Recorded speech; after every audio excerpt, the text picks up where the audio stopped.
Son allure sympathique, son visage rond et ses bouclettes restent en mémoire lorsque l'on pense aux multiples personnages que Jacques Villeray a incarnés.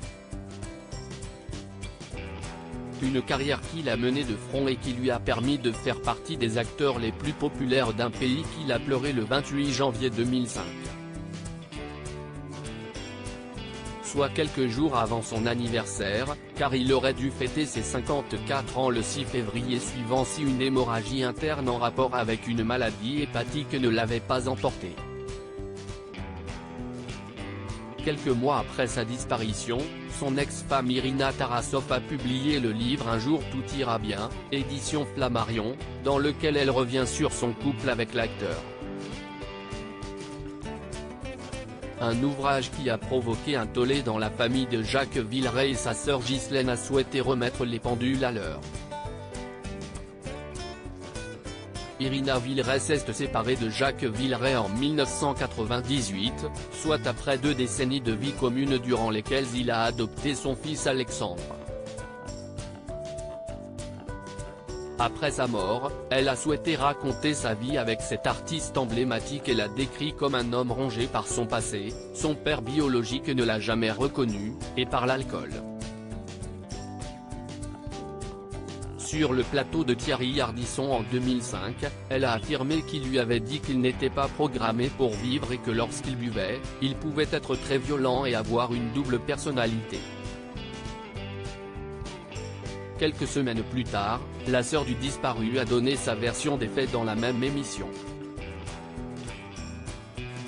Un frère s'allie outré de voir son frère ainsi s'allie à travers le livre d'Irina Villeray qui a également choqué ses parents. Ghislaine Villeray a présenté les choses sous un autre angle, si est-il présenté Jacques comme un monstre, ce qu'il n'était pas.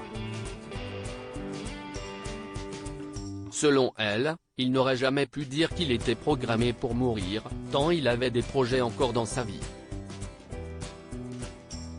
Quant au fait de ne pas avoir été élevé par son père biologique, cela ne l'a pas empêché de tisser une belle relation avec son beau-père qu'il adorait selon sa sœur et elle a démenti le fait qu'il ait eu une enfance malheureuse, comme le raconte le livre d'Irina Villeray.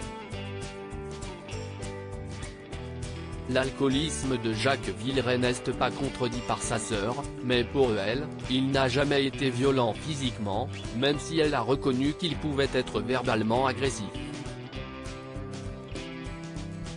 Elle s'est insurgée du fait qu'il aurait pu battre sa femme. Pourquoi un tel tableau dans cet ouvrage? Pour faire vendre peut-être, estimait Ghislaine Villeray qui a souligné qu'il a divorcé d'Irina quand il a réalisé les problèmes d'argent et les dettes fiscales qu'elle aurait contribué à aggraver.